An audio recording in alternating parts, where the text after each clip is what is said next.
One thing that sticks out for me is the solo part in the beginning, paying tribute to the river, to the mountain, taupiri, and then to the people.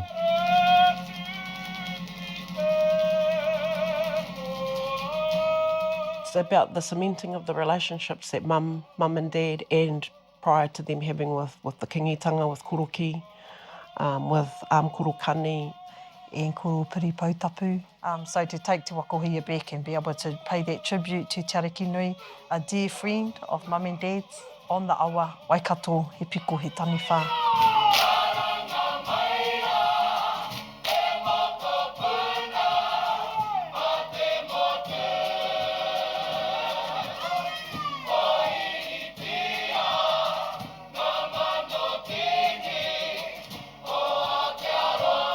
One special thing about this Waiataringa is it doesn't mention her name. Dad always said it's quite hard to do when you write songs. So if you look at the item itself, it doesn't mention Te Atairangi Kaahu's name, but he's referred to her in many different ways, such as Te Kairaranga Tangata, Te Pītau Whakarei, Te Wahine Toa. And there's also a line in there where he makes reference to her as Te Mokopuna, Te Motu, in terms of her whakapapa connections throughout the motu. A significant Wahine Toa kupu that are kind of floated around quite free and easy these days. But in those days, you know, he mana kei roto i ngā kupu.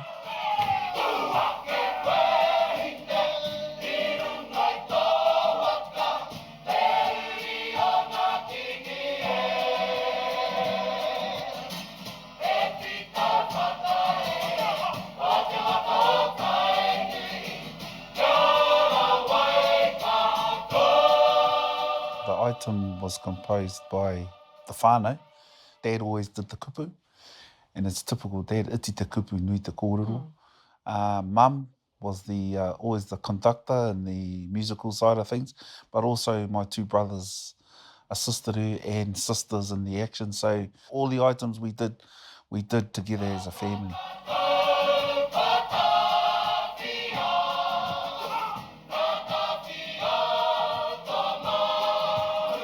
The action song itself being upbeat, the men coming through with patu to whakanui the kings, starting with Pōtatau Tāwhiao, and then down to Te Atairangi Kaahu herself.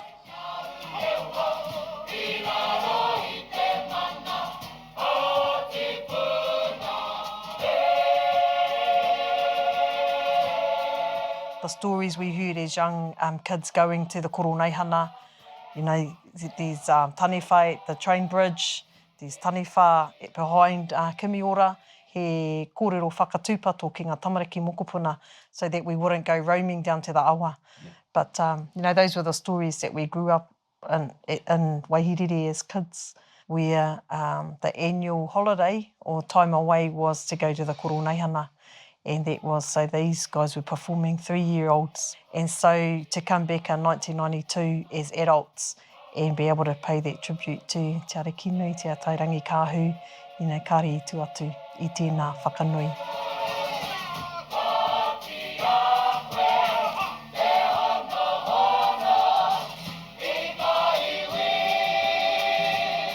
One other part is just that we have a large tainui membership in Te Waka Huia.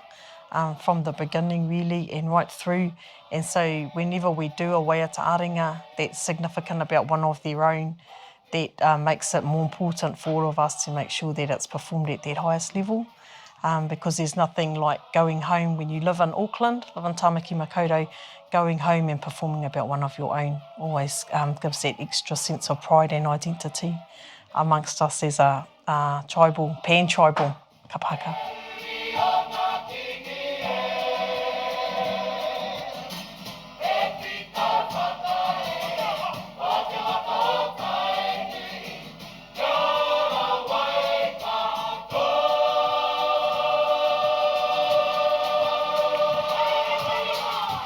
Also at the end of the item, the kupu a haere mai tātou ngā iwi katoa ki te whakanui.